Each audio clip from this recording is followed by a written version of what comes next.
Welcome, dear all, to Hovin with an H's YouTube channel. I'm your host, Wensleydale Jidder. I'm not even that drunk yet, and it's time that's for... That's honestly a good impression. Better than Gilbert Godfrey on Nova Spot.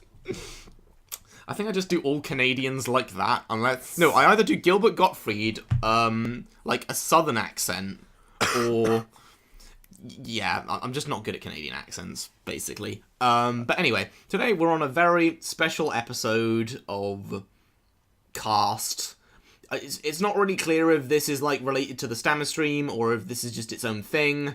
Let's call it Trial by X. It's a part of the Trial by series, and this is Trial by Death Note 2017, the Netflix Death Note movie.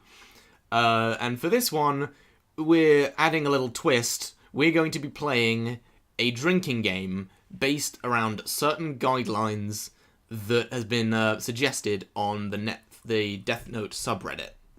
So, the guidelines are... Take a drink for every time the screen tilts or there is too much red or blue on the screen. I don't remember the film exactly as much as to figure out whether there's going to be a lot of that, but... I think these things you judge for yourself, you know? Like, when I play a drinking game with friends, it's like, often it's down to the viewer. Like, we played the He-Man drinking game and it's like, just drink every time there's an innuendo. And different people interpreted different things as an innuendo. So chug a beer. So take a drink for every time you hear an overused American song for every cheesy romance scene. Take a drink every time light screams. So I think, with those three, I think we should be good. Yeah, I think that... Especially with light screaming, I think we're going to be drunk at the during the first 15 minutes. Yeah. This is a terrible, terrible mistake. I am going to go on some wild tangents throughout this thing, it is likely. So be warned. This is an experiment. It's an idea that we had when Wensleydale messaged the chat drunk, and I found it rather amusing. So, here goes nothing. Hello everyone from Wensley Diddly Do. Wensley Diddly Doddle. Silly Wensley Diddly Doddle. Anyway, yeah.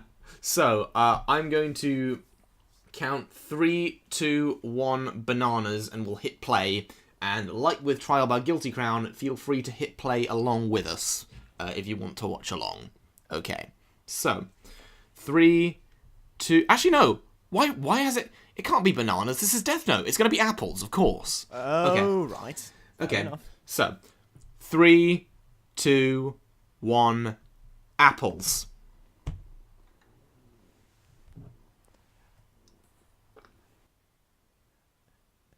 So from the start, I'm going to say that, okay, it's fine if it's different. It's an adaptation. I've got no problem with that. It's just the fact that this is a mostly daft movie on its own merits that irks me so much. And also, and I'll get into why this is, the film can't decide whether it wants to be a fresh thing or whether it wants to be the original, in many ways. This isn't related to a romance scene, so we can't really take a drink for this. Okay. Or if you want, you can disagree. No, I mean, you know much more about music than I do. Oh, look. Well, the guideline was to use, cheesy romance scenes. I'm going to take a drink anyway, because I want to get drunk, but... There we go. Look, cheerleaders, football, American high schools, this is what Death Note is all about. I mean, I don't mind that it's different. It's that... It just kind of misrepresents the spirit of the original, is what I'm getting at. Yeah. I mean, this is just kind of a trend in films that's been going since, like, Guardians of the Galaxy got big. People love to... Actually, it's been going before that. Tarantino did it. Just, insert songs. I think it just blew up a lot when Guardians came out. Oh, okay. I wasn't talking about the songs thing. I was. Oh right, obviously, yeah, no, About the whole thing. the high school thing. Look, they have a connection. They have a connection, right from the start. For some reason.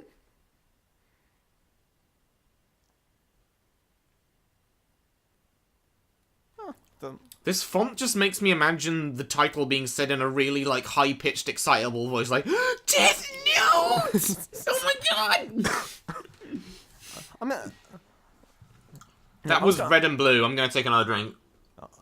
I was kind of thinking that the title card was in the Upside Down from Stranger Things. Oh yeah, it definitely has that kind of vibe.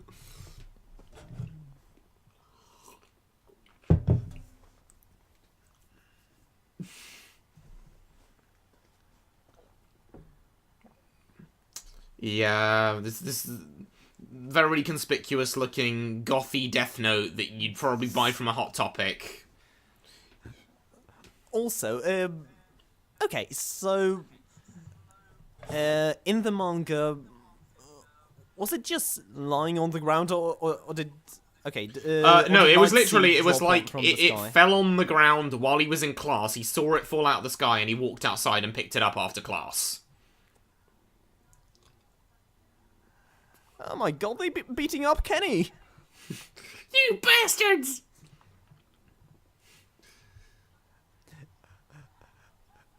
Look, we're swearing! This makes our film much more mature.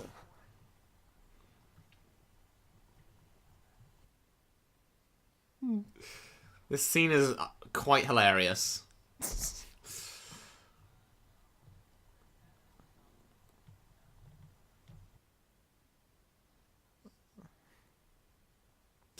What the fuck?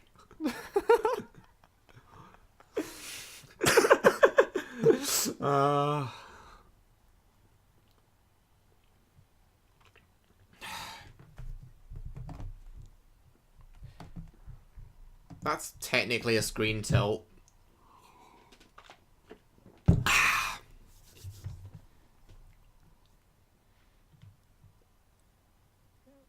Okay, so, okay. And this is the only justification we'll have for him ever being randomly super smart throughout the whole film. He did another kid's homework. Yeah, even though he actually acts dumb throughout most of the film. Yeah. You mentioned you did a South Park reference earlier. I remember you saying you really liked one of the recent episodes, and I've heard similar sentiments among other South Park fans. So just wondering, like, what is it about this new episode that you really got into? Okay, so here's where the tangents start. Yeah. Yeah, basically, it's very rarely that we ever see Trey focusing on character stuff, on just how the conflict isn't satirical, not also, but it's all based on the personalities of the characters. It also kind of revitalized the rivalry. Oh, that was a tilt shot. Sorry, yeah, continue. Okay. The rivalry between Cartman and Kyle, and it kind of made Heidi an interesting character. So yeah, that's nice. Heidi was Cartman's girlfriend, right? Yeah, I dip in and out of the South Park. I'm not a very consistent watcher even. I read the South Park manga, kids.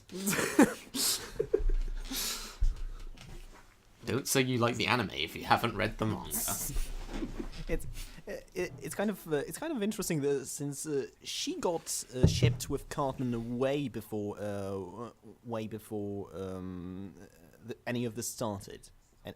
Okay. Okay. We missed kind of a big part of the movie. Tilty shot.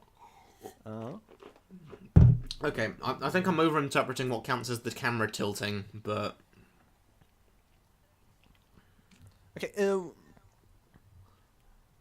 So, yeah. Okay, so now this was a part I really didn't get. Ryuk just fucking with Light for no Spooks reason. him. Yeah.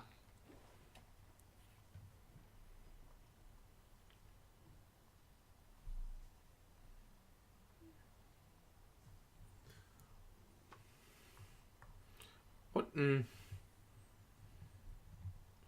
All I'd seen this actor in before this was that shitty John Green book adaptation. What was it called? Paper Towns. That's all I'd really seen him in before this. So I just couldn't get that teen movie sort of stigma away, really, while watching this.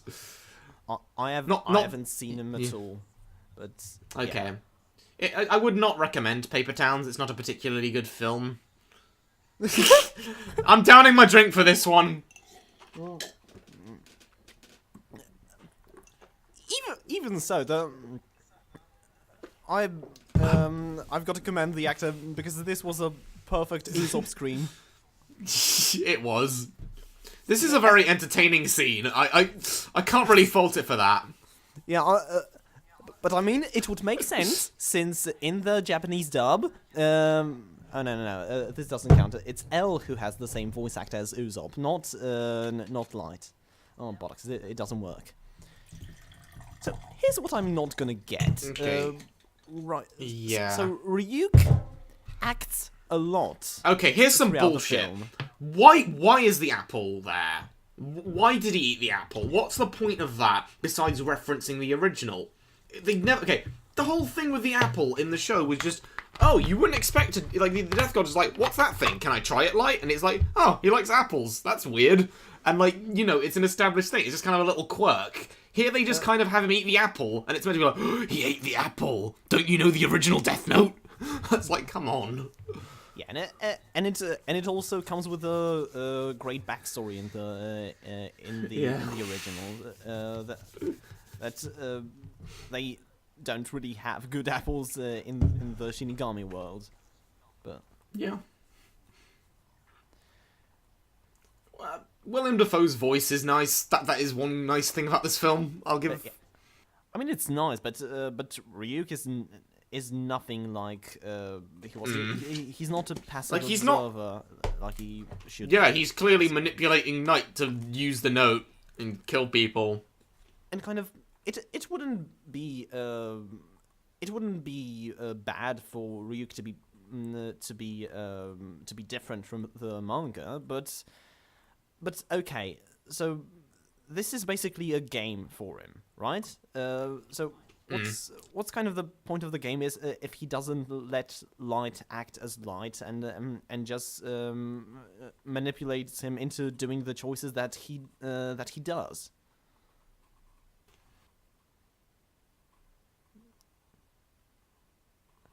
Because he takes away his agency quite a lot. That was okay. This little exchange, like, I don't have a pen. Oh, you have a pen. I quite like that exchange. Yeah. Again, it feels like he's stopped being a character. Like in the book, in the show and the manga, he was a character, and here he's just kind of become like this force of nature that just kind of does what the plot needs him to do. Yeah.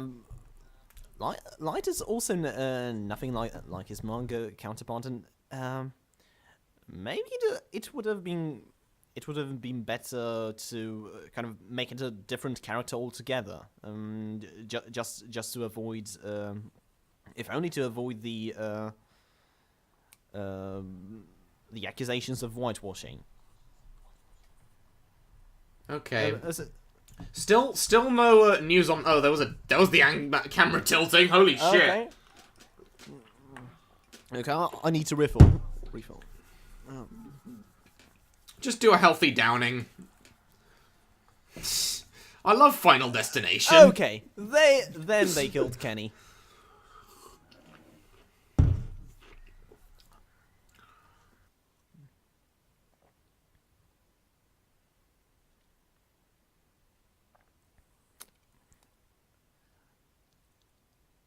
Okay, really, he's capable of great things.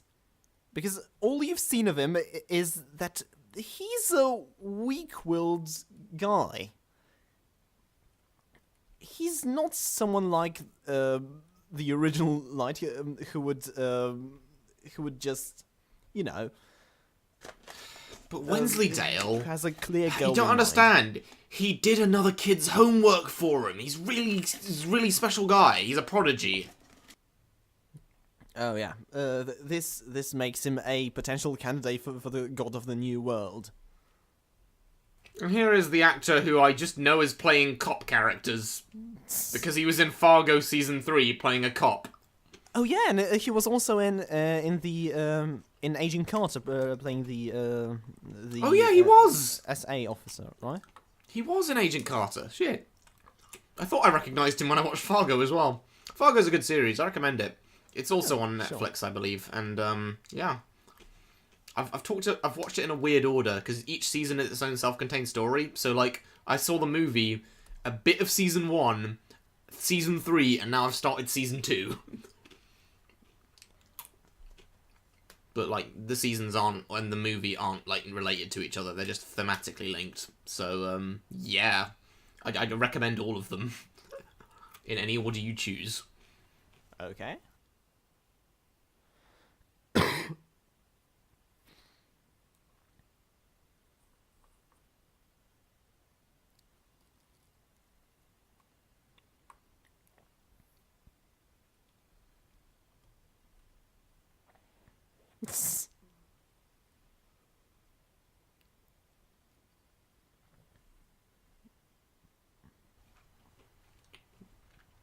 See, if the film constantly played Light as, like, a dumb teenager, I'd be more fine with this. Yeah. But, like, later on in the film, it's established that he's meant to be more wily and intelligent. Yeah, especially with the twist at the end. I mean, oh god.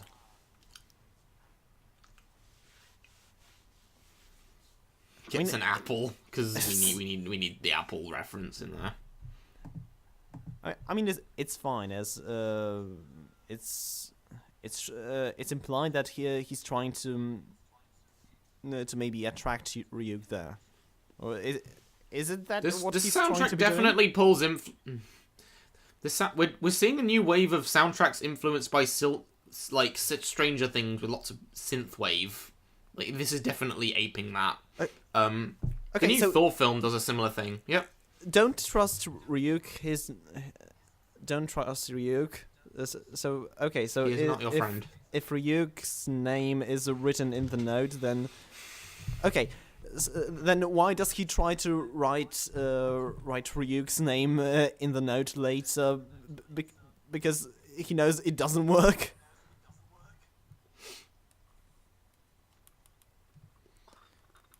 Also,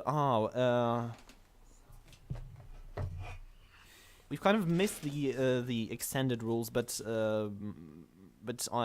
yeah.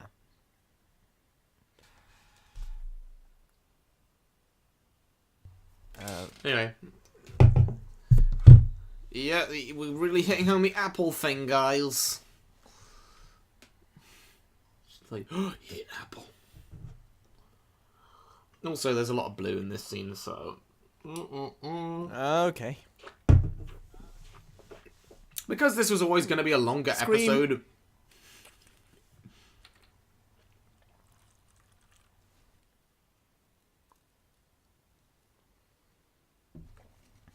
So, what do you think of the effects on Ryuk? I don't really mind either way, since I'm kind of CG blind. CG has to be really, really bad for me to kind of take me away from the experience. I guess. I think there's sometimes a stylistic element to it as well. Like, if the direction of the scene is interesting, like, I don't mind. Like, for example, the Sam Raimi Spider-Man films have some very goofy CGI in them, but they are very cheesy, goofy films, so I don't really mind. Yeah. I mean, I quote the Legolas jumping on rocks in the third Hobbit. Oh Jesus, as that the was limit. awful.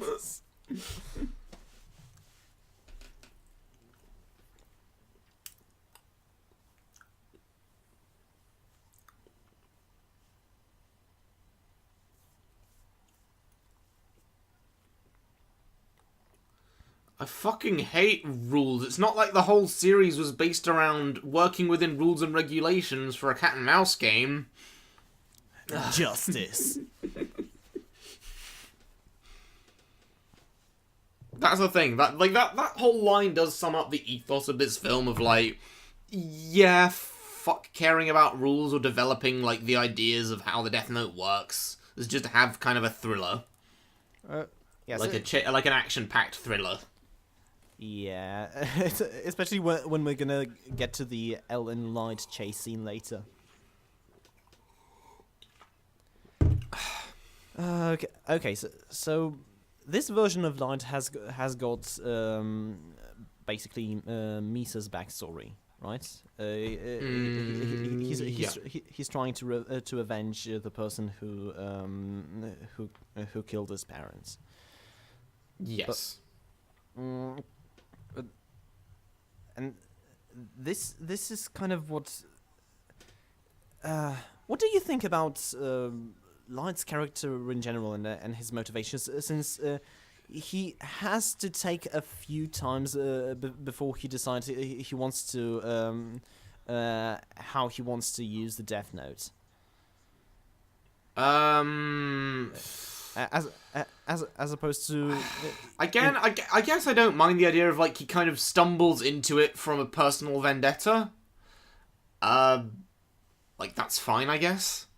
That's the thing. Like I was trying to approach this movie fairly. I wasn't watching this like, oh god, how shit is this gonna be? Like I was kind of like, what are they trying to go for with this Light? Like you know, what does this version of the character trying to be? And like. Up until a point, I just got the sense that he is just a very bitter young person who is, you know, Tilt. working from a vendetta. And yeah, Tilt. Quite So apart unnecessary. from being, Quite unnecessary Yeah. too. What was the point of having the tilt? The shot of his dad knocking on the door, was that supposed to be really that I'm just gonna unnerving? say, yeah. I'm just gonna make a more general point. I think making this a 1 hour 45-minute film was a mistake. This should have been a 3-part mini series, because I guess like Death Note is all about, you know, I mentioned the cat and mouse game. That is literally the whole appeal of the concept of Death Note. Like the detectives versus Light, who's gonna find who. And I feel like you need time to establish and develop things about them in order to make them both believable, like, you know, rival forces. You know. Yeah, the Because we haven't even got to L yet, but that's gonna come up. yeah, Death Note, the spirit of Death Note is really the battle of wits, the strategy. This was the original appeal, and what this is trying to accomplish with Why is with Ryuk evil for no reason? Yeah. Yeah, this is Anyway, why couldn't it be a I skip neutral force? past all this because this is going to be a longer episode since we're tackling a movie. But how have you been recently, Wensleydale? I am going to lose my shit now, because this is where we introduce Mia. So sorry for All right, dodging your just question. pick up whenever you feel comfortable. But okay, so during the next few scenes, Light is going to reveal the secret of the Death Note just because he's horny. Yeah, it's. I'm glad we're keeping the trend that my channel is starting with the Guilty Crown podcast of main characters being entirely motivated by their penis. Yeah,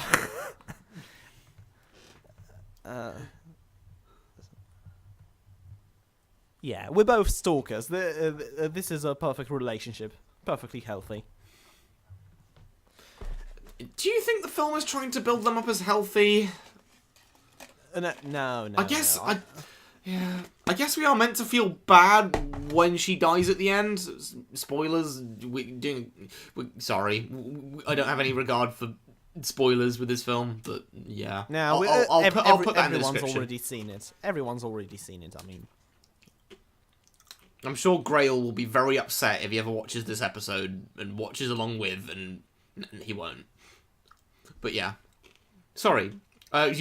So how are you doing, Wensleydale? I'm doing fine. I've made a few arrangements that have given me more time during this semester. So yeah, but basically fine. Nice. Okay, so I went to an. This is another change from the show that even the people who touch the Death Note can't see Ryuk. Okay, so how about you? Yeah. So only the owner can see him.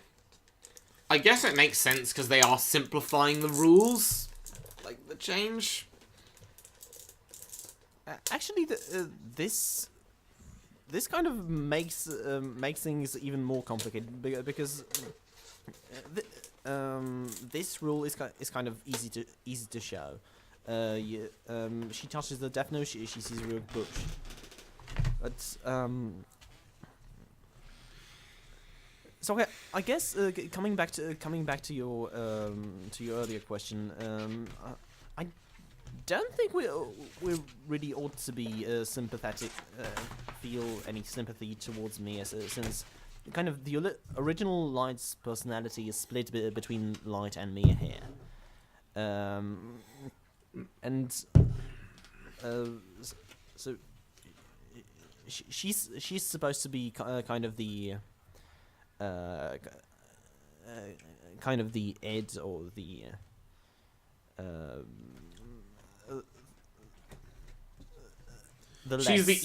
she's the evil impulses. Yeah.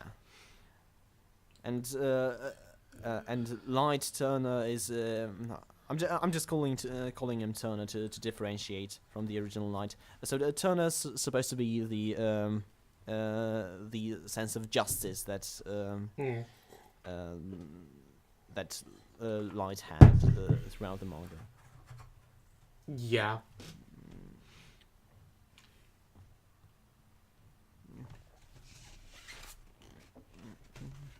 I mean, this is really making him his internal conflict, external, but again, it's just weird with this version of the character because we're not given the chance to really develop it. Oh, Blue! Hello, Blue. Okay.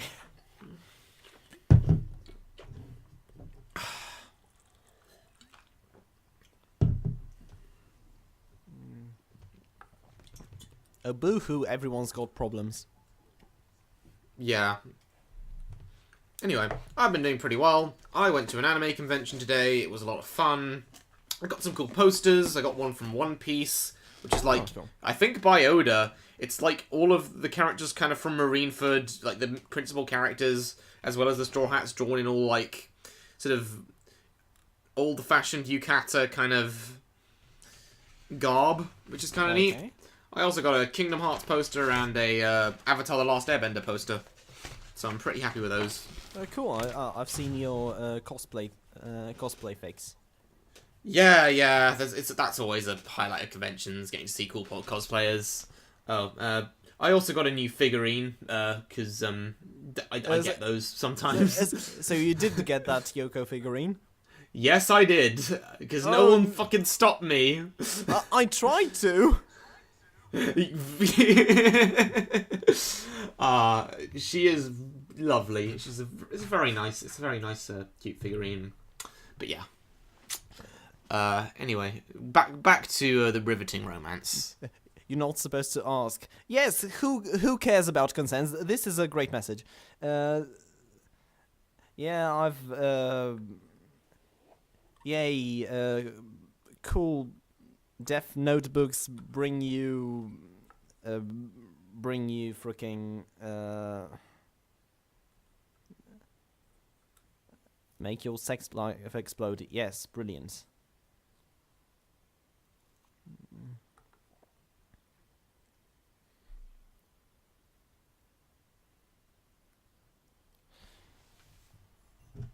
Okay. Oh, hello, Blue. Okay. Blue tint. Yeah. So once again, this is framed. Okay. So not become the god of the new world because of my own sense of justice. He wants to become the god of the new world to impress the girl, which is a stunning motivation. A stunning motivation. I really. guess they're just like a couple of teenage edgelords. Yeah. It's much better than he's just a fucking sociopath who thinks he can become a god and because he's basically he's just a prodigy who has had no opposition his whole life and is just bored. Yeah. That's the thing. I think like one thing I had to clarify. I don't think Death Note is like a masterpiece of great writing or anything. Okay. Wait. He's inventing the name Kira. He's inventing the name Kira just for potential detectives to trace him. How can you be so bloody stupid? Yeah. Like, why would you, like, make a name for yourself? It's silly. I guess, Okay, symbolism, in the show it was fine. literally just a thing that people attributed to him, and he was like, oh yeah, I can roll with that. Yeah, symbolism, it's fine, right. If someone else does it, it's fine, if it's a coincidence, but if you yourself find a connection with your name, then it's firstly very narcissistic, which I'm fine with, but it's also very stupid, which you're not supposed to be. Boom, explosions. I love Power Catsy. That might have been a bit of a highbrow reference for this podcast, but okay. It's just a crumbling cathedral. At the beginning of the film, Power Catsy shows like degraded old like cathedral buildings and stuff. But anyway, yeah. I guess I like this, the fact that they show like multiple perspectives on Kira. It's not just like all of the fucking police hate him. Yeah. It's kind of neat. And I was saying earlier, I don't. Yeah. And so the original show is not the same. It's not the same basically. So since what was the father called again? He was called Soichiro, wasn't he? Yeah. So Ichiro's forces eventually became kind of cut out from the rest of the police since some of the factions supported Kira. Yeah. So, yeah. Yeah. I think I was saying earlier, I don't think Death Note is some kind of transcendent masterpiece of great writing. I think it is a very entertaining, cool thriller with a cool concept that creates an entertaining cat and mouse game, which that's all you need to capitalize on. You don't have to make the characters the same. You should probably just rename them. Like, don't have Light be called Light. Yeah. Yeah. Like, and yeah, having him talk Japanese for this scene just to pander. But yeah, like, I think it makes sense since this version of L is also raised by Watari, but yeah. Sure. In any case, I'm also very sad that we haven't got a version of Matsuda in the film, since he was the heart of the. Good old Matsuda. Yeah.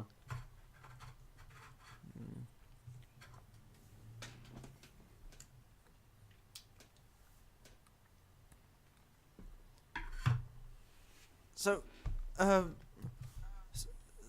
So, is this supposed to be some kind of a symbolism? What's the sleep thing? Apart from showing L as eccentric. Yeah, these are all aspects of the relationship just aren't fleshed out at all. Like, and if it was like a mini-series, I think you could have like a flashback segment that established how they formed this relationship. And like how they discovered certain things could stimulate him in certain ways. Yeah. I'm fine with it being implicit, but I don't really get its purpose, especially since they have to cram so much into the. There's a lot of blue in this scene, so I'm gonna finish my drink. Okay. Oh dear.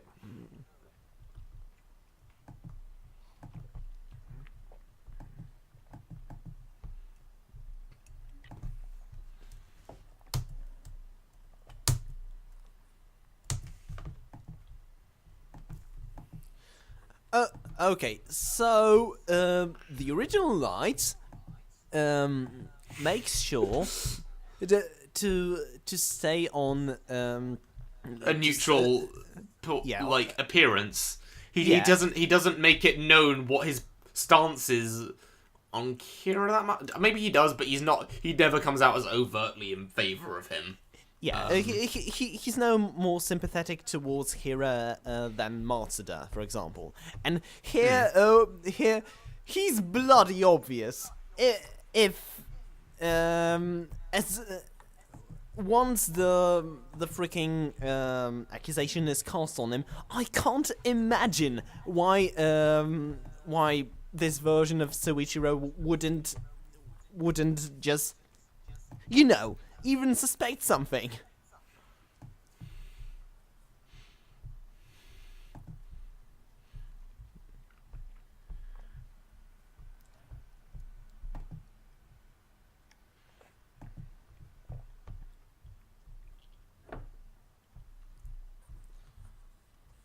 So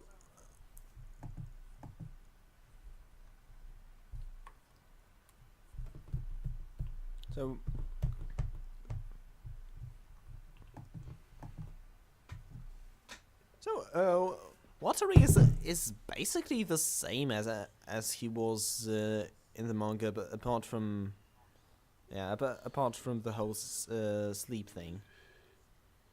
Yeah, and the fact that I don't think Watari is his actual name in the manga. Yeah, kind of. Yeah, apparently he's got only his first and last name in the manga, since that's all Light needs to control him via Death Note.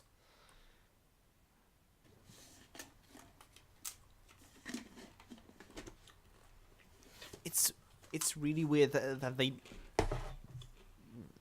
don't specify it. Actually, do they specify that you need the name and the face? I don't remember. I don't think you do, because I don't believe Light ever sees Watari face to face. Yeah. That's just the problem. Like, in watering it down and cutting down all the rules for the films, I don't know if this would, like, make more sense if I watched it and didn't know the rules in the show. Yeah, but so, it really throws me off and confuses me.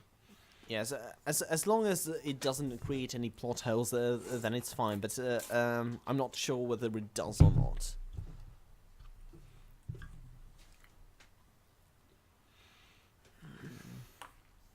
Together, we're there for everyone. Blue.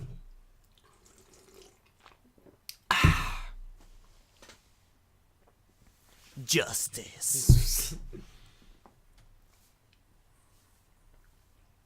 I'm not sure whether it's just because I found these two characters so vapid and, like, sort of shit. Like, I don't. I found it very hard to tell. Are we meant to hate them or not? Which is, yeah.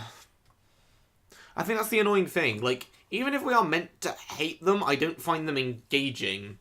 Like, Light in the manga is not a nice guy, but I love watching him try and work his plans out and watching the opposition it comes through. I don't enjoy watching these two. Yeah, he's not a nice guy, even with the modern definition of a nice guy. Or I guess if you want, like, a really, highbrow literature, it's not really highbrow, it's just, classic literature example, like Richard III, the William Shakespeare rendition. Yeah. Richard III in that is the villain. He's also the entertaining main character that you want to follow through his misdeeds and examine. Like, unlikable doesn't mean uninteresting. Yeah, they make the exact mistake that that Castor once mentioned. I think that they turn Light sympathetic, and they don't know how to do a tragic evil hero, or protagonist rather. So, how do you like L in the film? L, I feel like it's a lot of ideas that aren't developed, and it is completely kind of broken later on. And I feel like L should be introduced as a really, like, threatening force to Light, and I don't buy him as that because of how reckless he is. Yeah. So, especially with how usually he is, how usually careful he is. It's set up for the later moment when he actually meets Light, and he uses an idol name to trick Light, but then but he basically talks to him, and Light basically admits that he's Kira. I mean, he all but does it. He almost does it, and he still apparently needs more proof.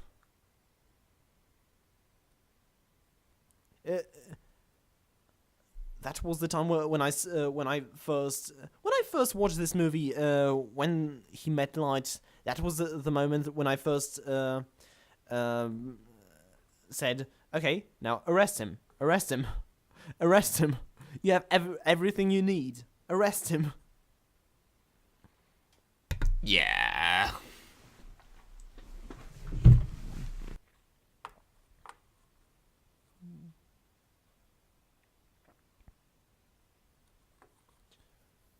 Wow, he turned on that news on a very convenient moment.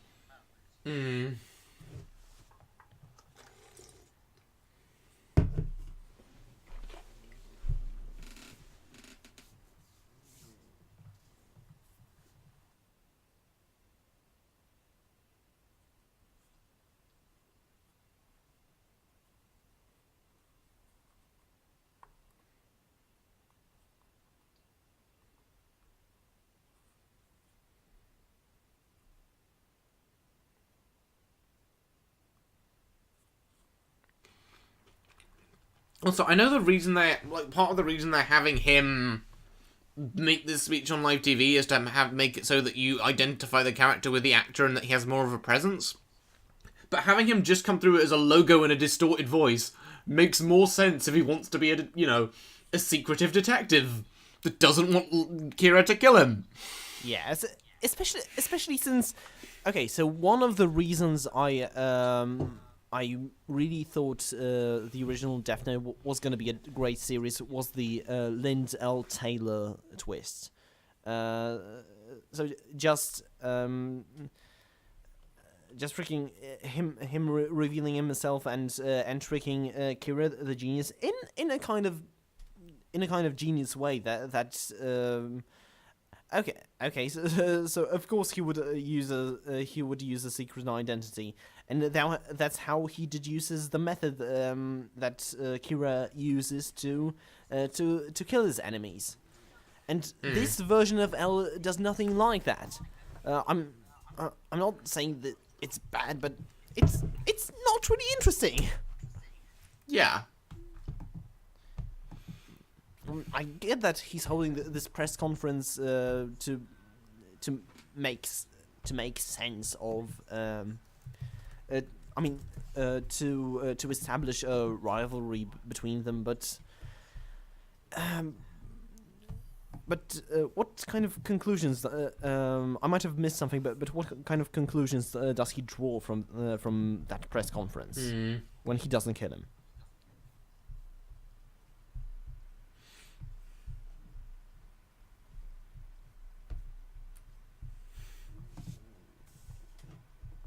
Okay, so great dad, you're giving me every single information about this.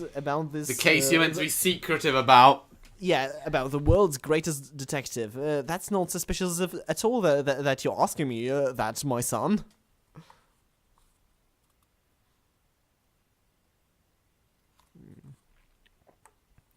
I mean, it makes a little bit of sense since he's not as Japanese as Jorichiro. He's not as prone to sticking by the rules, and he's not and he's also perhaps got a sense of guilt since Light's mother died.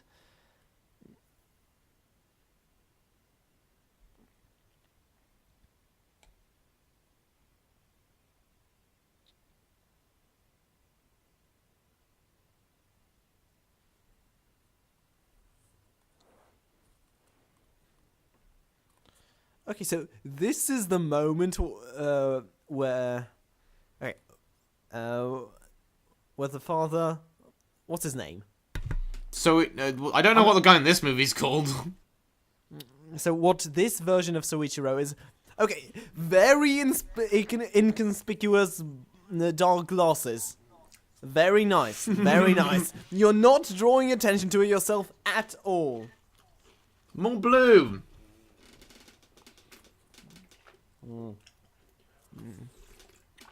Nobody shall know who you are.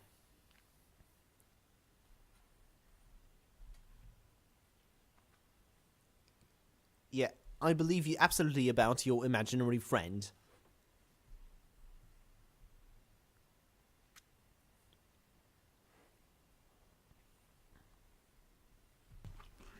I mean, it's not a huge stretch, but the fact that she just kind of unquestionably believes this idea and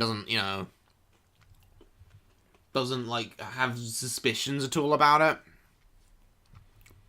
Yeah, I guess when you see a freaking... when you see a freaking notebook that can kill people, you might as well believe that a dev god exists, but yeah. So, okay... I think just the fact that she has built... Yeah. Yeah. Okay, so this is where she takes the notebook, right?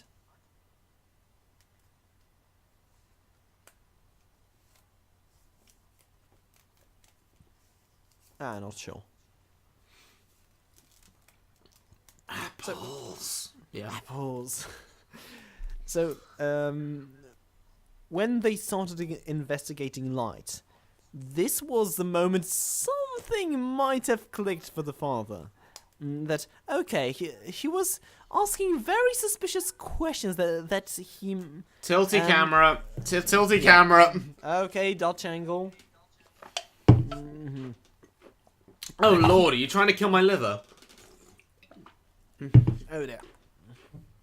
Damn it, Adam Wingard.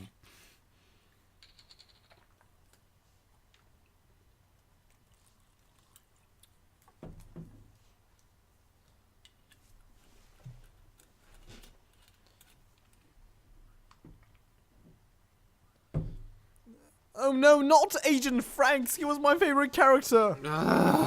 Agent Franks will be missed and remembered. He even spilled all of his sweets just for Agent Franks.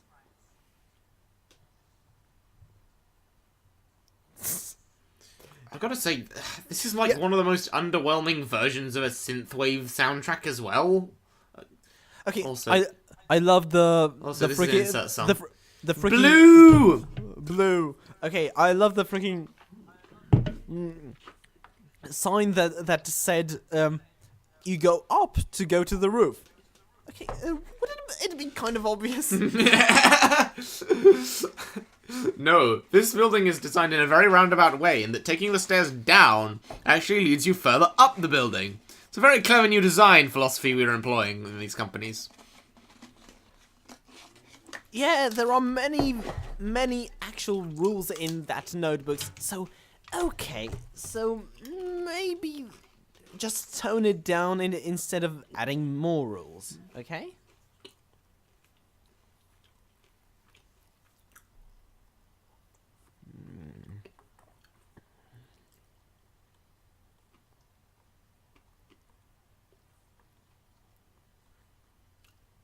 If it's a game, then why you're participating? Okay. Yeah. Okay. I know that this is actually Mia doing it. But okay, if you're, but he was definitely acting at first.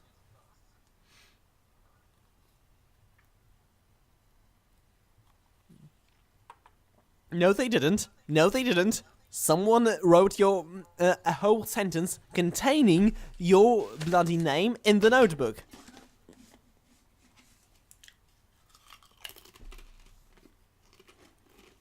Ah, she watches slasher movies. This makes her Adam evil. Wingard's favourites, I'm sure, given how he films the death scenes in this one.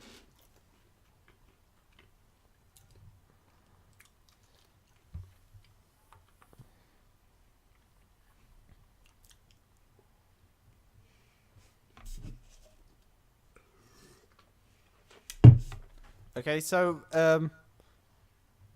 hey Elle, everyone knows half of your face right now, so maybe don't stand in the middle of the crowd. Wensleydale, how drunk are you? I get the sense you're not very.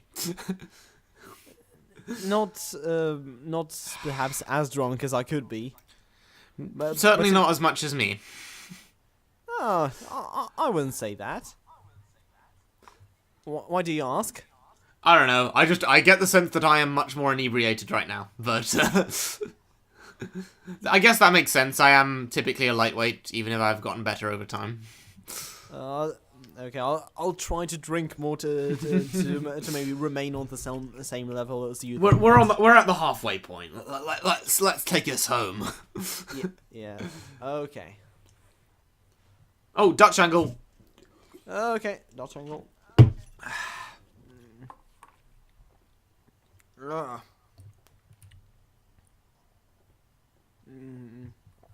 So you just want to quit?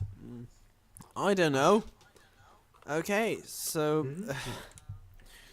once again we're making us sympathetic by being a conflicted weak-willed murderer. Great. Oh, I love Full Metal Alchemist.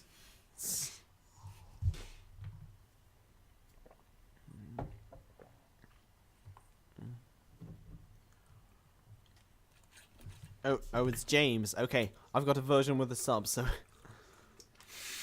Okay, so this is when he stops murdering people. Okay. I remember now. This makes no bloody sense, since it's stated in the manga. Okay, so if I stop murdering people now, then it means that I'm the primary suspect. Okay, so this is what the whole point of the potato chip scene was. Yeah, so he could keep murdering people and look like it wasn't murdering people. I'm sorry, which actually leaves a trail off him. Yeah, I'm sorry, it's not a potato chip. I'm very sorry. I try to use British vocabulary. It's a crisp, not a potato chip. Yes, You my hear man. Yeah, you hear me, everyone? It's a crisp, a bloody crisp. Bloody Yanks, and you're an aluminum. Yeah, and it's biscuits. A cracker ate a cookie. biscuit fruit. No, not A cookie fruit. Yeah, that's right. So Cookies this means are big and gooey. They're not biscuits. Digestive is a biscuit. yeah. This means One Piece is Blue. and blue. Okay. Okay. So here's the meeting. So I know of all the Straw Hats, Brooke in that one comma spread represented the UK. I'm very happy with the way he was shown. Like, I like the fact that he was like a mod. That's great. That's kind of weird, though. I always thought he would be kind of representing Britain, although he was said to be Austrian by if he were in the real world. Elders said he would be Austrian. So yeah, I can see that. Wait, this is that bloody scene. This is Has Chopper always been Canadian? Yeah. Yeah. Hello. Okay, so what does he admit? Where does he admit that he's Kira? He all but admits that he is Kira. How do you think he does it?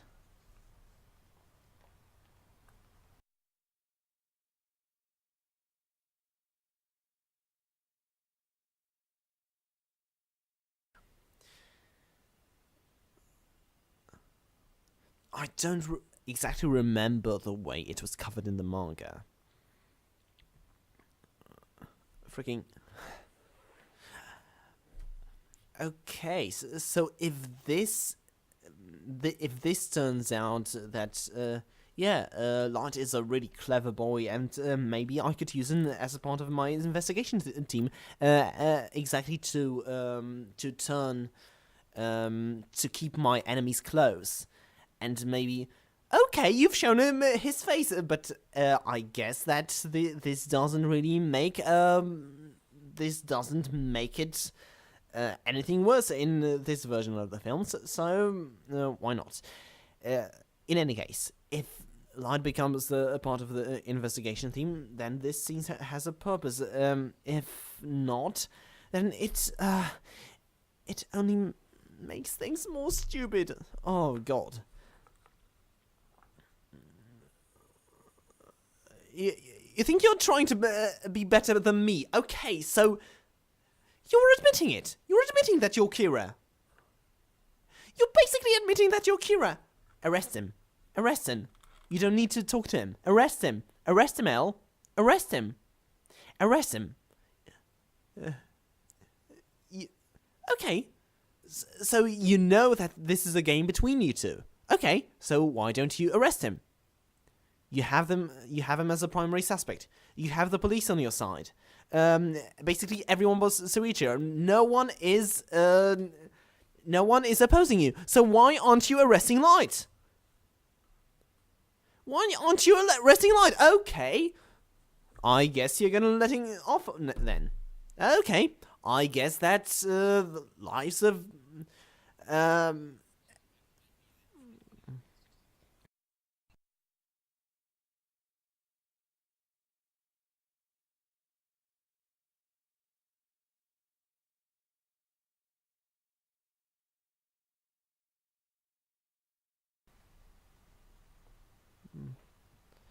Aww, this is a romantic movie.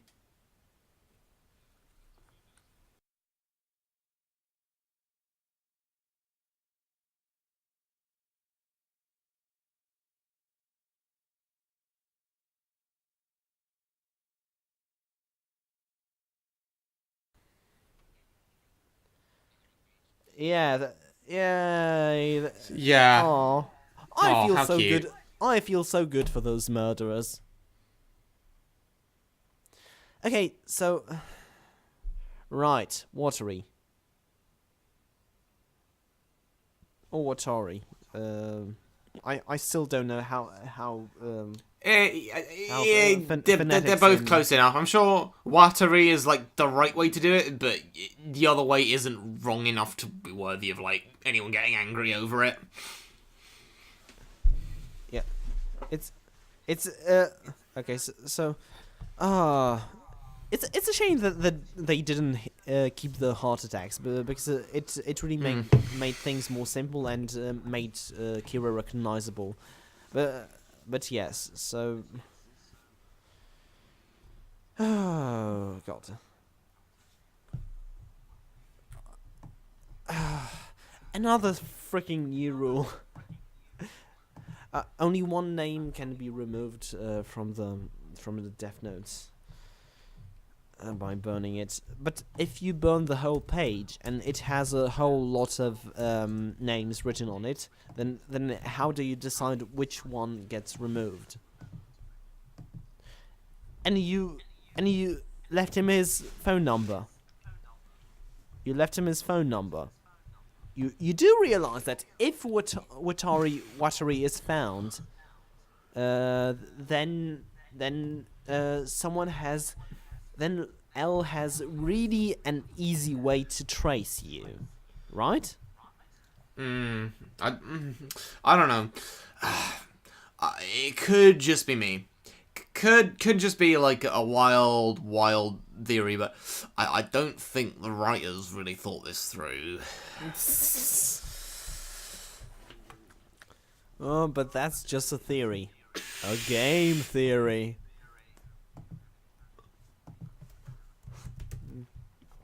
Okay, so after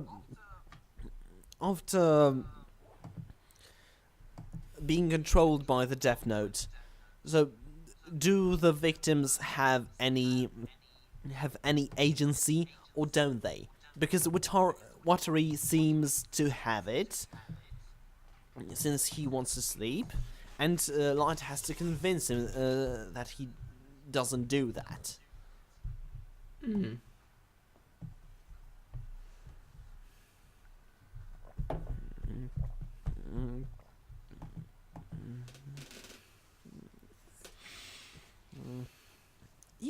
You see that you're being observed by the police. Why aren't you taking any steps to counter that? Oh but god. Look how stylish it all is. This is the game of wits.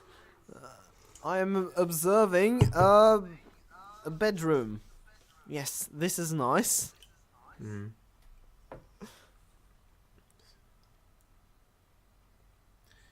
Yeah. Okay, lips shivering. Yeah. Acting! Oh no, he's having a freak out. Didn't you love having a competent enemy? Oh, I hope you didn't, because it's gonna go away soon. Yes, since this is very much how L is. Oh, look, L's here. Oh dear! And just showing his face. Yeah, I kind of like that line. Hello, nice to meet you. Leave.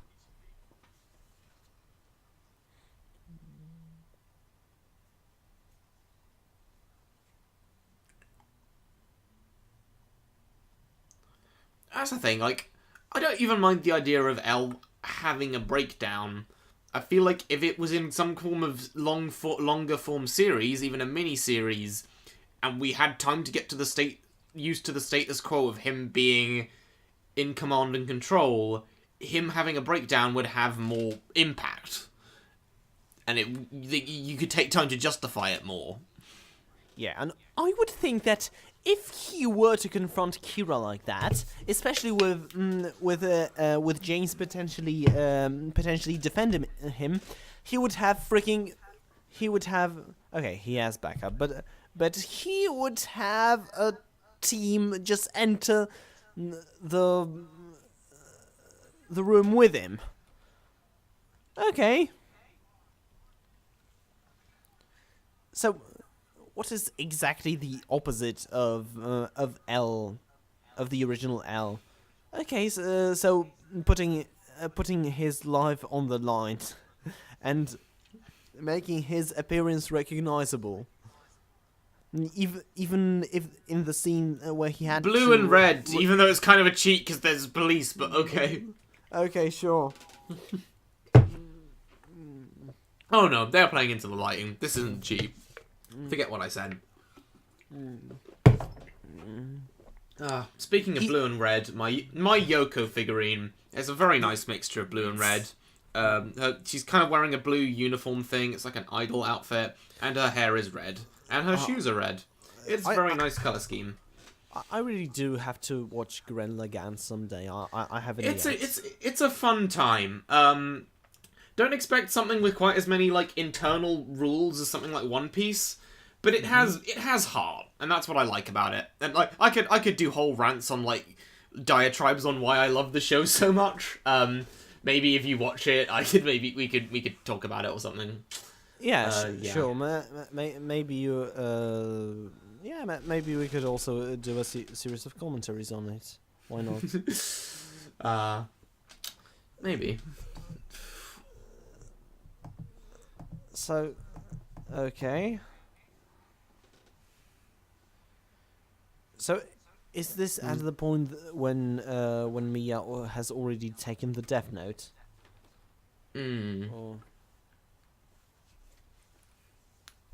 Or did they just not find it? And again, it just kind of feels like the Watari singing thing is introduced as a gimmick to make scenes more creepy, rather than as a plot point that plays into anything. Yeah. Also, blue. There's very intentional blue shading on these scenes. Okay, why not? But okay, color grading does count. Like there is a very blue hue to everything here. Yeah. So in the original, it would be so Light would have to freaking make it so. Oh right, okay. So Mia has taken the Death Note already. Make it so Watari had to be in. Yeah, that's right. I'm sorry, even more than usual. That Watari had to be instructions had to be written exactly in the Death Notes, like contact Light Turner at exactly this hour, or exactly at this moment. And here it just seems to be automatic for no reason. Maybe I'm just splitting hairs. Or maybe it's just the vodka talking. At this point, many alcoholic beverages are talking to me. Yeah, I'm past the point of reason. Yeah. I've downed half of the thing right now, so. Nice. Silly Wensley diddly doddle. Wensley diddly do. It's quite funny when you get drunk, you kind of turn into like how an Asterix character behaves when they're drunk. It's quite funny. Do I? You silly. There are not two fatties. There's only one fatty, and he's not fat. I'm not stammering. You're stammering. Do I say sh instead of sir though? No, you don't. That was just something I added because that's what the Asterix characters do. What do you want? Like, do you want some satyrs? You've met him once. You've met him, okay, twice. But how do you understand him? If Light wasn't part of your investigation theme and you haven't had the time to establish a connection with him?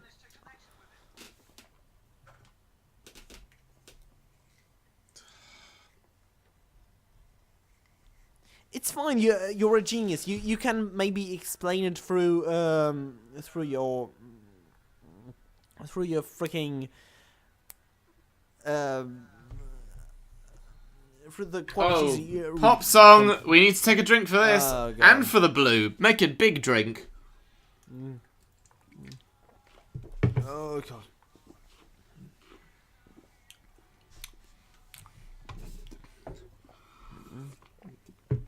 I love the last scene of season 2 of Stranger Things.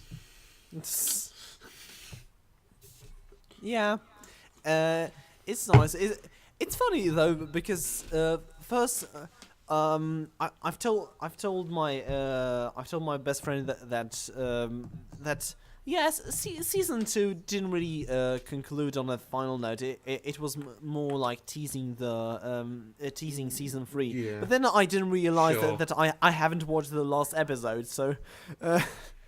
You haven't seen it. So it really does give more of a sense of a finality than season 1, I guess. Yeah, no, I mean, season 1 ended on a direct cliffhanger, you know. Yeah. I think the aspects I want to see fleshed out more in season 1, I want to see, season 3 even. I want to see, Max's brother. I want to see him developed a bit more. Because he kind of got his just desserts. He got, like, you know, punched and injected, you know, but we didn't really leave his character off on a different note. He's still kind of an asshole, and, you know, we see why that is, but, you know, I feel like there's room for growth there in some way. Yeah, until the final episode, I really thought that he was kind of pointless. I think throughout the whole thing, I was just wondering what his deal was. Yeah, I think I saw it more as a mystery, and then the answer was quite simple. And it worked fine, but it was stretched out for quite long. I think my imagination ran wild on what, like, his deal could have been. Even so, do you agree that Steve was the best boy of season 2? Oh, Steve was awesome. Like, the team up that him and the goofy teeth kid with the pet have is great. Dustin. Yeah, Dustin, yes. He and Dustin have such a wonderful connection. Yeah, this was great. Okay, we should probably get back to the movie. No, I want to get onto another tangent about my new Yoko figurine. There was blue in that scene. Hold on. Okay. I am Watari. So isn't the person under the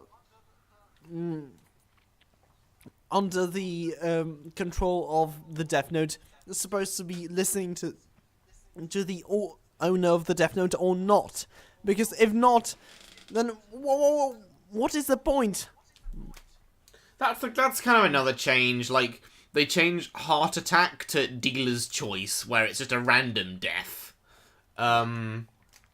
Which is a bit silly to me, because how would you connect these deaths? Oh, beyond, like, Light... Oh, yeah, because Light has to actively, you know, hint at a thing called Kira. Like, that's the thing. Having it just be a heart attack by default, it means that the police can naturally form a connection to him without making him look like an idiot. Blue. Blue. And red in the background. No, we're not drinking double for that. I am. Oh god.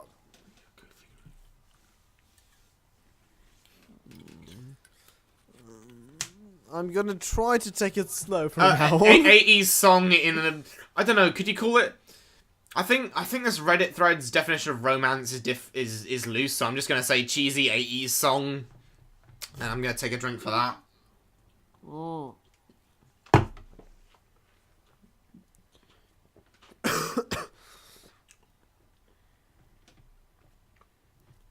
Okay, so here is what I thought was a nice twist at the beginning. In the first time I watched this, I thought, okay, so it was a movie with two really nice twists, but an entirely stupid movie written around them.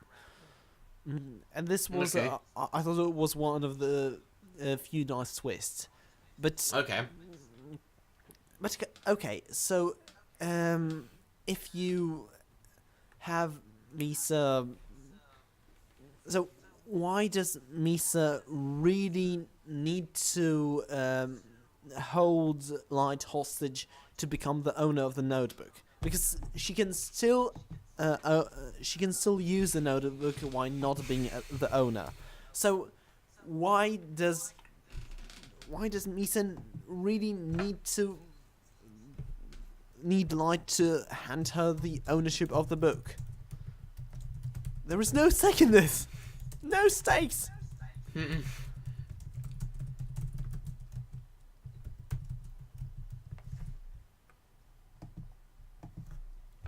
Yeah, that's right. Why? Why? Why? Oh no! And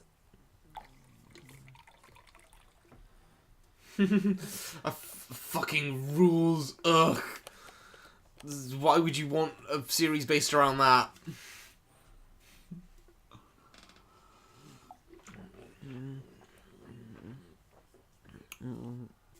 although maybe, just maybe, and this maybe just drunk me be talking, maybe this was why Ryuk was bored and why he wanted Light to take over the ownership of the Death Note, because he was sick of all these additional rules signed by the Shinigami King, and he wanted to make things more simple. And that's why he wanted a human to take over that. Anyway, I lost my thoughts. So, where are we now? Okay, so here's the chase scene. So, Hey! do you want to talk about why this is really misrepresenting the conflict between Light and L? It's just an idiot teenager and an unhinged fucking sort of psychopath chasing him. That's it. Yay! I love mind games. This is what makes Death Note special. So hold on. Not... If all of the scenes are kind of blue hued, then like, does transitioning to a different blue scene deserve another blue drink? Oh no! Please. Okay, I guess so. We've only got 25 minutes of the movie to go, mate. That was a slanted shot. Why not?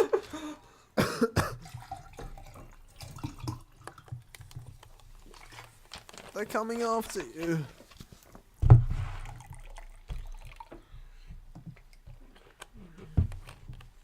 Ferris wheel now. Okay, so that's the start of the big twist.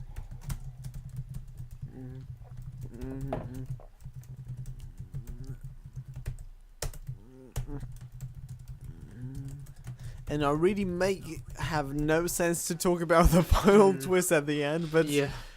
Okay. Let's try to approach this when it actually gets there. Oh god, this will be the really This will be the day we made it for. chase. This will be the day we open up the door. Lots of nice Ruby cosplayers at the con I was at, including one of my mates. Shout out to Jodie if she is listening to this. Are we just going tangential until the chase scene ends, right? Sure. Because this is what represents Death Note, right? Chase scenes A with car chase. yeah, with L even up until now chasing no one in particular, just slamming into random objects in the middle of the street, while not noticing L until now. Okay, and now I guess this will be a better way to chase L, just on foot. Why not?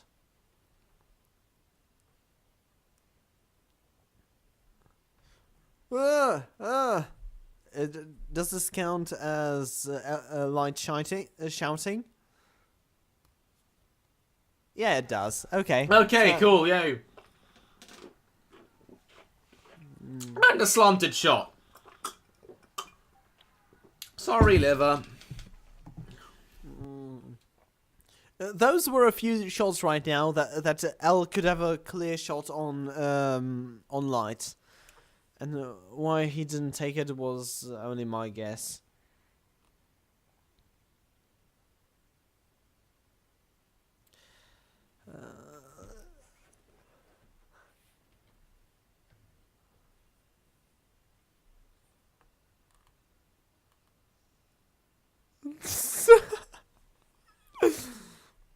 L, you are a very good detective inconveniencing a dustman. Baby Driver did it better.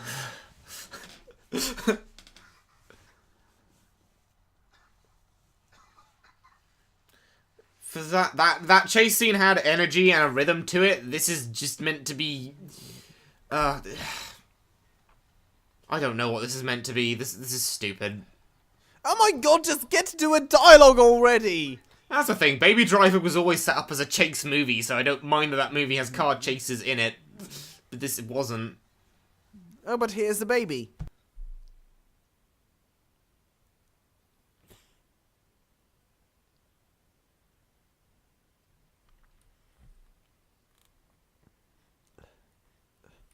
Okay, so this is all about personal vendetta. So L is all about watery and Light is all about. I'm gonna take another avenging drink for his Blue. Okay, it's not that blue. It's more like purple. Again, as I say, it's up to your judgment. If you don't view this as blue, it's not blue. Ah, that's racist. That's okay. Okay, Lord Kira. The first time I saw that, I thought that this guy was thinking, okay, okay, a black guy was pointing a pistol at a white guy. Okay, so this is solved. I thought this was basically racism, but yeah, okay, he was a supporter of Kira, right? Ah, the music, it's contrasting the scene. It's really clever.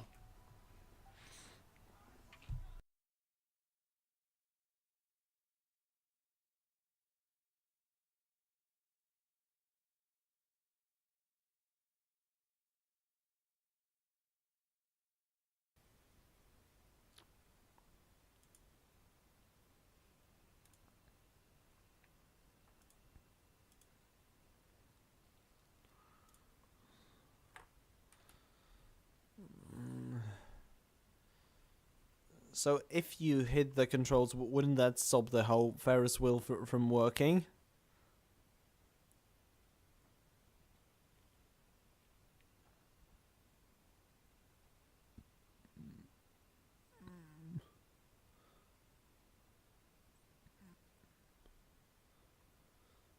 Why do you need the book?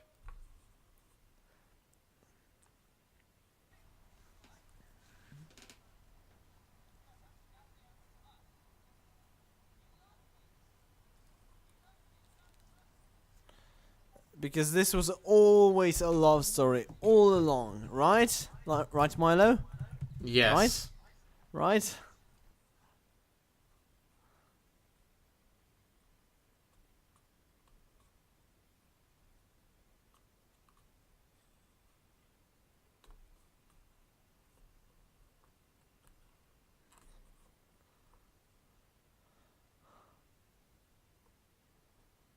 So this counts like as her taking the ownership of the book, does it? Does it? What Okay, are you so up to, Ryuk? You crafty boy. You just have to take it, or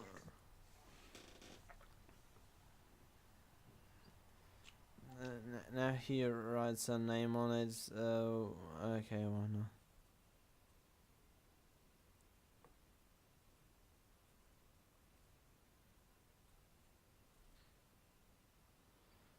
Okay. Okay. Was it in the past? Right. Okay. So now the Ferris wheel is coming down. Why not? Why not?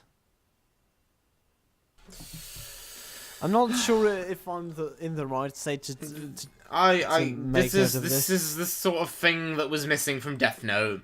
A big stunt set piece with a Ferris wheel falling over. Yes. Yes.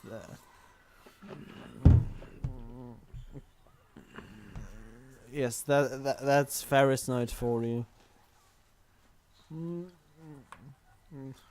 A giant death wheel missing. This was a superb move done on the mangaka spot, on the director spot. Yes. Yeah. No order. Good old Adam Wingard, who got very defensive of the film on Twitter. What did he say? He was mostly just like being annoying about haters and it's 80s songs. Take a nice big swig. Yeah. Romance song. Okay. Oh.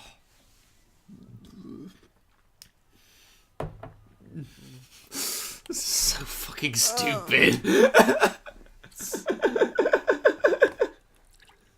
But Hovin, you don't get it. It's all leading up to the big twist at the end.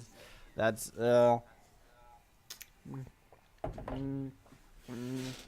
that makes everything okay because it makes Light so very crafty. Scene is so goofy. This reminds me of the last scene of The Amazing Spider-Man 2, only somehow even more goofy.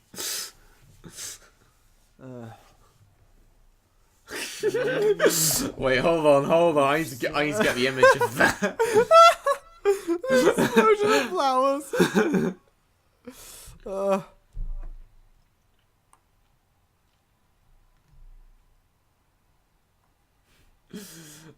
Brilliant. Yeah.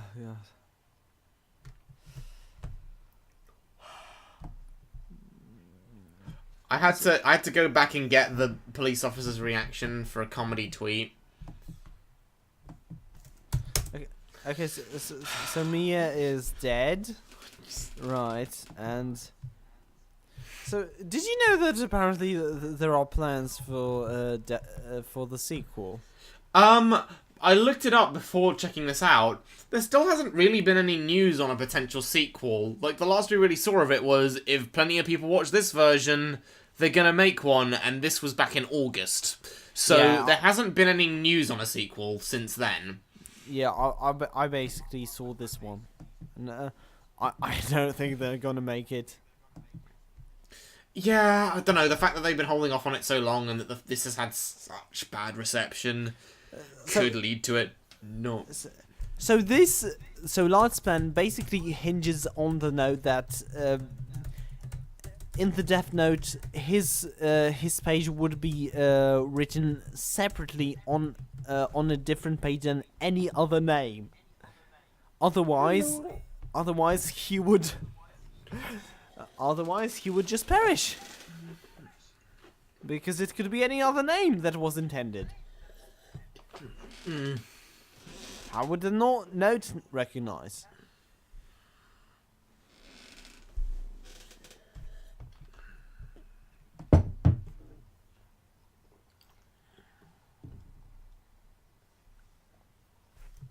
By the way, it's probably too late to mention that, but a person who's gonna be called Light, you think that's fair? It's gonna be a white dude, right? Yeah. It's basically a hippie name.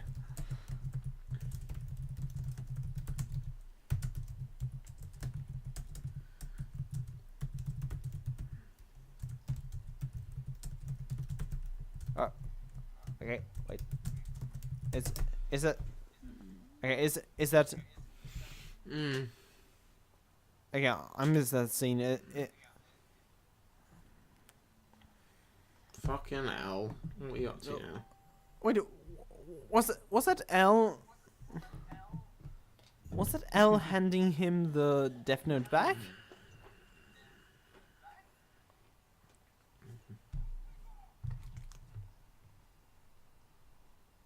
Oh god, everyone's doing corny con posts.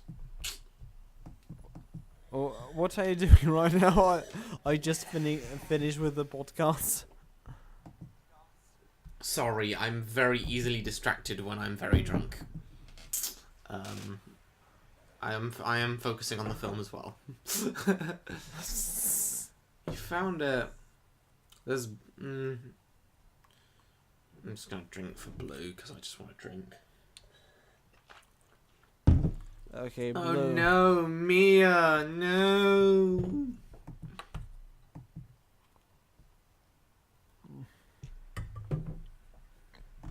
Thomas Okay, Barkley. So you're a bit further than me.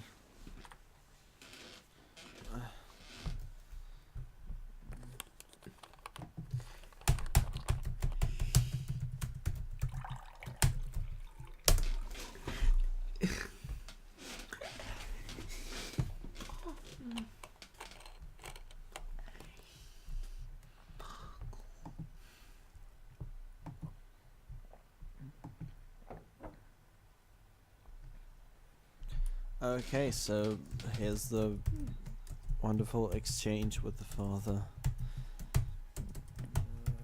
Yeah. So James Soichiro, whatever he's called, he realizes it was him. Yes, as if the evidence that was suggested to him before wasn't enough. He worked everything out.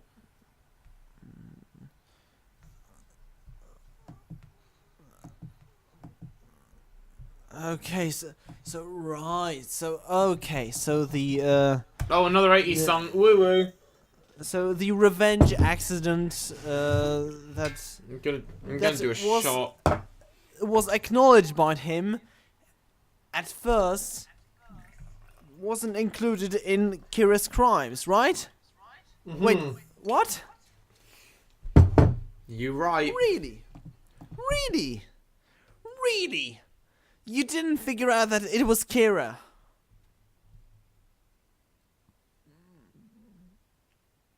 That the bloody crime that everything started with, this wasn't part of that at all. At all. Really? That is correct.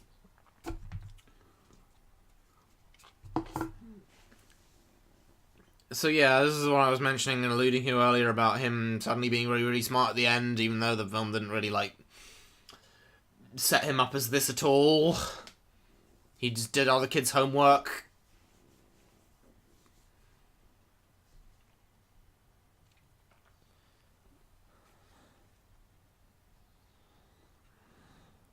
That's the thing. I feel like it should have been so easy. Well, I don't say easy, but it should have been something doable that you could translate the idea of Death Note to another country and another story. All it takes is some care and understanding of what the core appeal of the source material is. Yeah. As we've mentioned, the mind games, right? Yes. There's another 80s song, so I'm not even gonna drink. I'm just gonna take a shot, okay? Right. 3, 2. Way ahead of you, mate. Ah!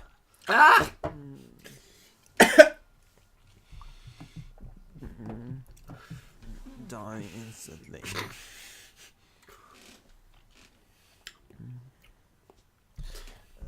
So right, so you lead. So while confessing your crimes in the middle of the chase scene, you lead L right to the calculus book, which is where the Death Note page is. Why do you do that? Why do you do that, Light? If you are such a bloody genius, why do you do that?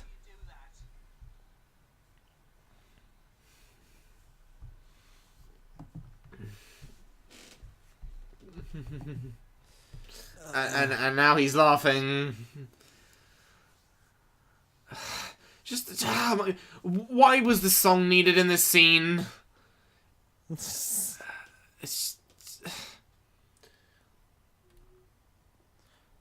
like this song and the way the song in the scene where they were falling were used is so clumsy and weird.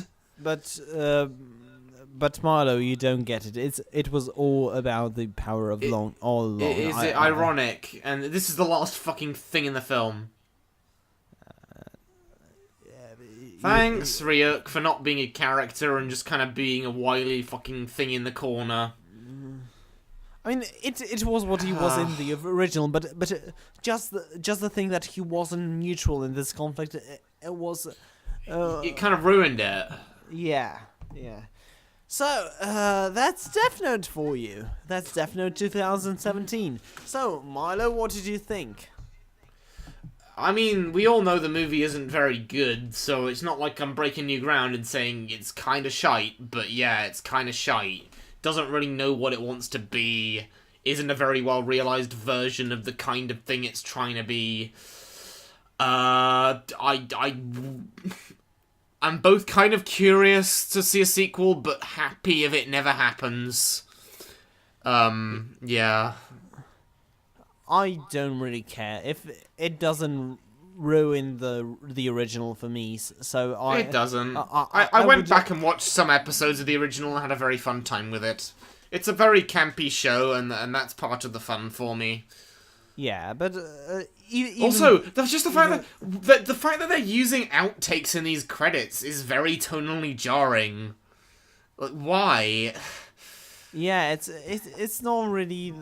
It's not really that much of a situational comedy. I mean, yeah. I mean, it's like, Pixar makes these little jokes. That's the funny thing. Like, that's what Pixar movies like to do, is like show outtakes even though it's an animated movie, just as an in-joke. Just like, oh, these movies had outtakes. These are like legit movies. I'm gonna keep the credits rolling as they go, so we can just talk over it. But yeah, all right. I'm sorry I had very little focus from the start and continued to have that deteriorate. But that is what happens when I consume alcohol. My bad. Wensleydale very much kept on track. At least I have you to thank for that, my man. I tried, mate. But yeah.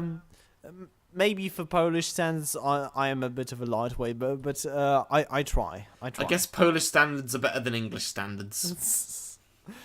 I mean, this movie was very interesting to me, as in how the usual Western audience would understand Death Note, as in taking the concept of it and turning it from the Japanese standpoint and kind of absorbing it into the Western Hemisphere was kind of interesting. But the very thing is, the character of the Ryuk is supposed to be the same. At least that's the idea I got. And as long as the several signs that this is supposed to be basically the same story, we have Light, we have Ryuk, we have L, as long as they are the same, it isn't. You're just asking yourselves to compare to the original, and it just doesn't work even as an adaptation. Sure. I realize that you have to have a little leeway if you're doing an adaptation, but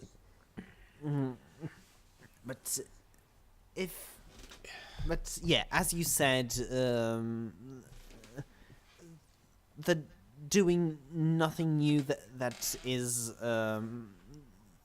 very much an improvement. Yeah. And yeah.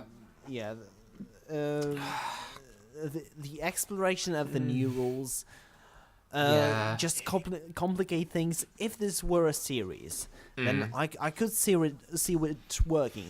I mean, even the pilot one shot of the Death Note contained kind of a similar thing to the burning pages thing that you see in the movie, which is the Death Note eraser. That when you killed someone, you can just erase the name, and then they come back to life. This was an interesting thing I saw in a fanfic once, but an exploration of this. For hour and 45 minutes. So was it 45 minutes?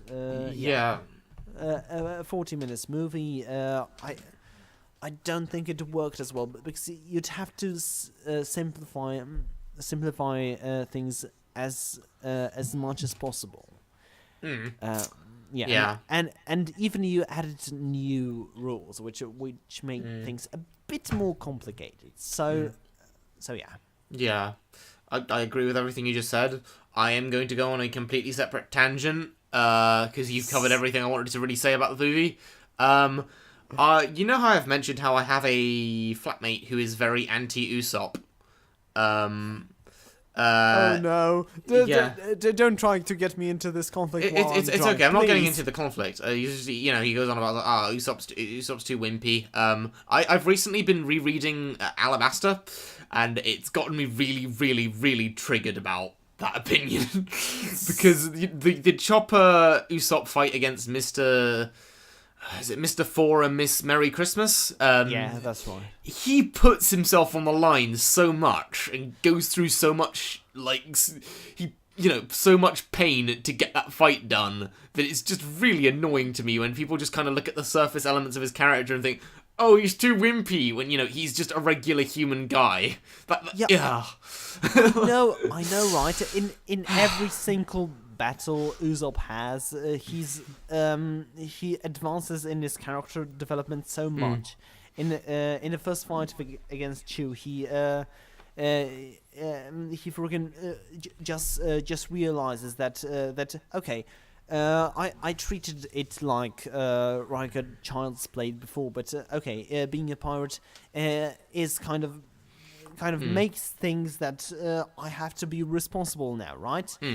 And in the fight against Miss Merry Christmas and Mr. Four, Luffy is fighting for my dream. So I have to fight for his dream too. I have to be part of the team, and I have to make. Yeah.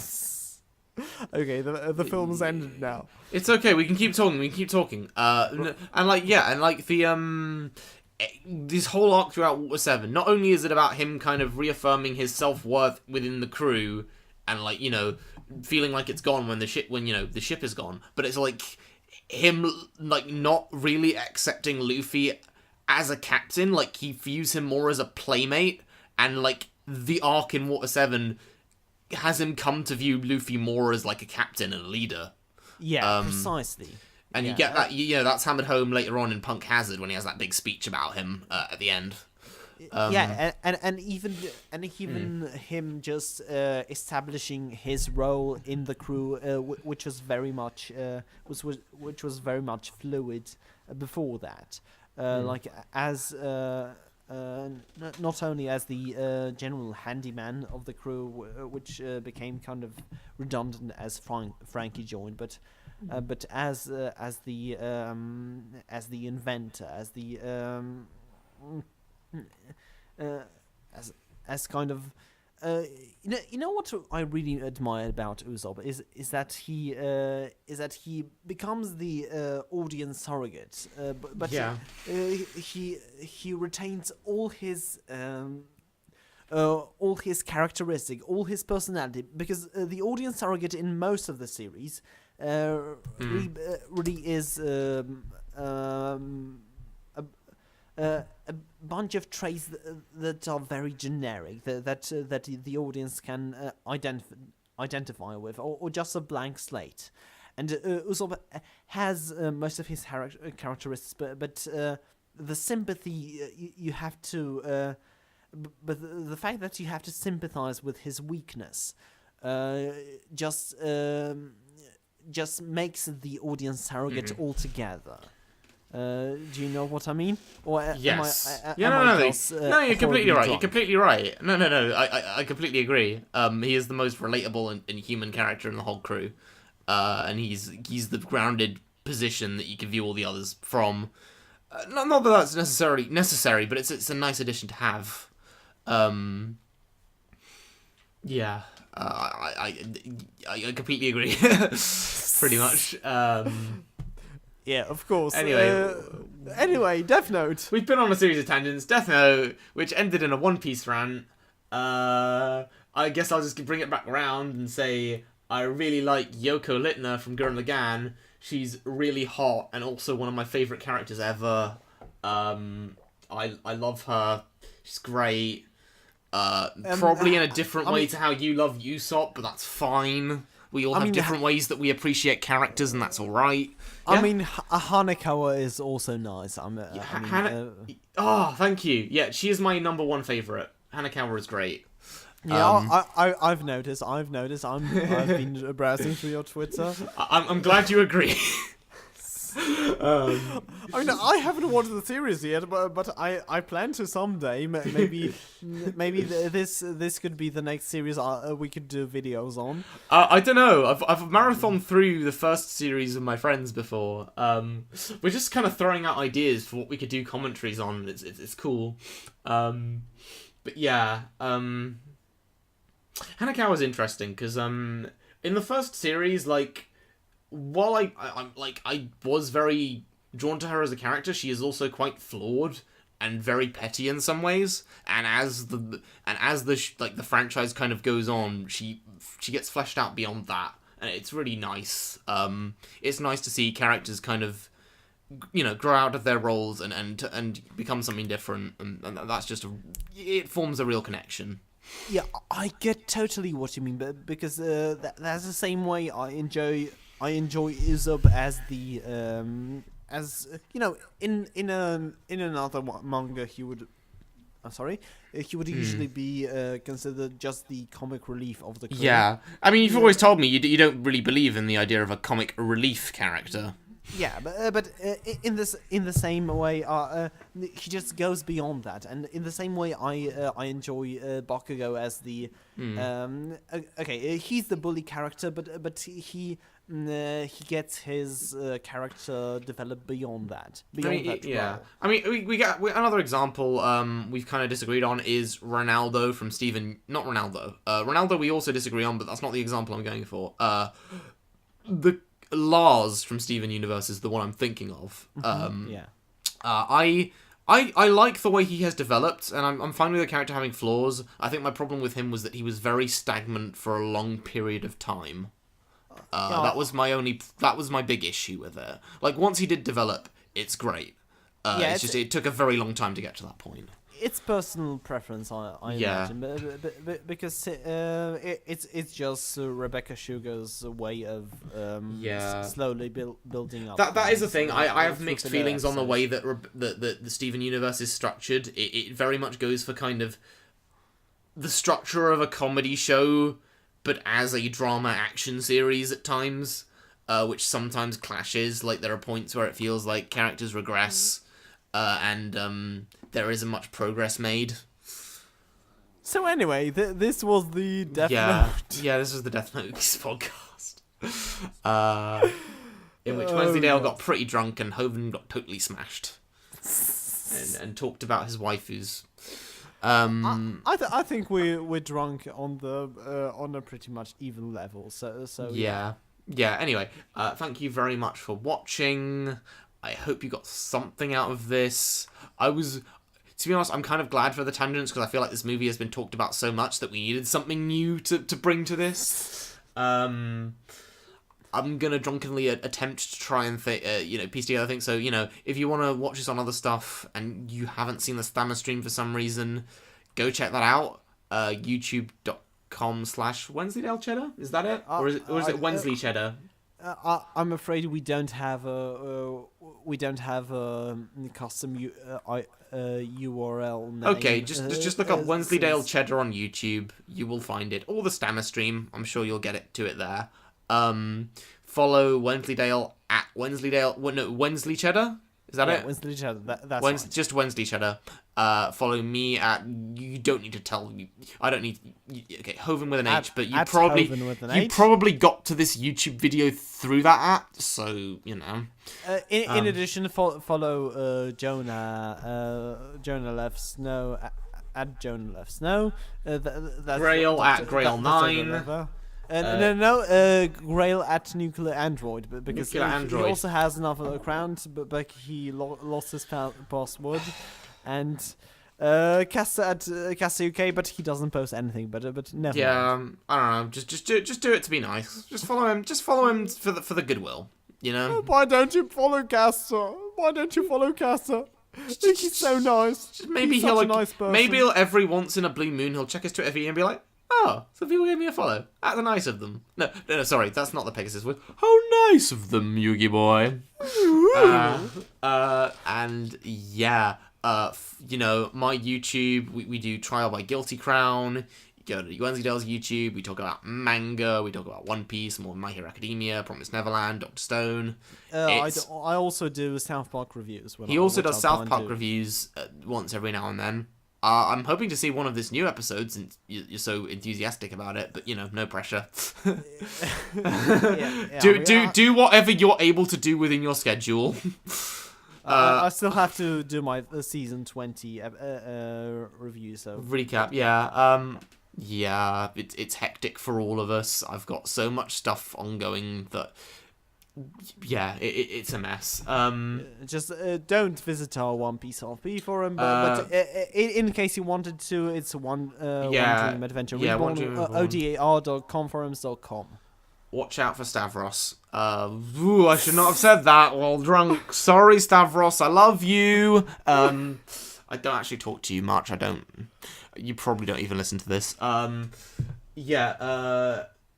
Also, follow me if you want to hear me talk about how nice Yoko is, and how nice Hanekawa is, and how great series like One Piece and Dr. Stone are, and subtweet my friends. At Hovin with an H. Yeah, you know, we already said what my TL was, but, you know, just give them an idea of what they're in for. Oh no, I'm redundant right now. Follow Wensleydale for funny witticisms and hijinks. It's fine. Opinions. We already said it. You talk about DuckTales sometimes. It's the new Are new episodes of DuckTales out? I've been kind of skeptical since every single bloody episode has been about Webby. So dear. So when I've still only seen the pilot. Crap. Okay. When does this stop being a Webby show? But yeah, after a few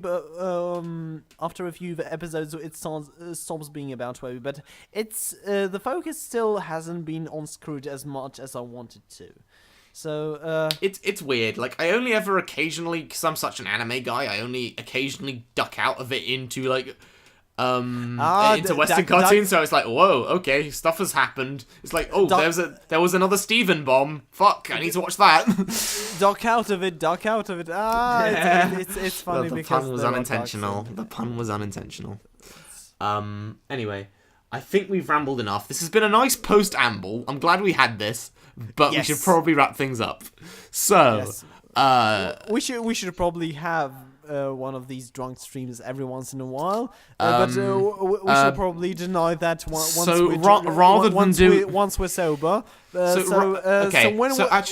So our sober selves, please don't deny that we are very entertaining while we're drunk, and please don't deny that. And also, I think to close out, rather than doing a traditional like round out, even though we've already kind of done that, I think we should sing a bit of a song I'm sure we both know, Binks Sake. Shall we? Okay, in English or in Japanese? In Japanese, I don't know the English. Okay. 1, 2, 3. for yo ho ho ho, yo ho ho, yo ho ho, yo ho ho. Bing, oh, yo ho ho, oh god, yo ho ho, yo ho ho. Bing, dum dum dum dum. Bingetsu no sake yo, todoke ni yuki yo, sebeda, tani yoruta, umachi, 1 for you and 2 for me, 3 for me, 4 for me, and I give too many drinks. Okay, that's enough. Bye everyone! Bye guys!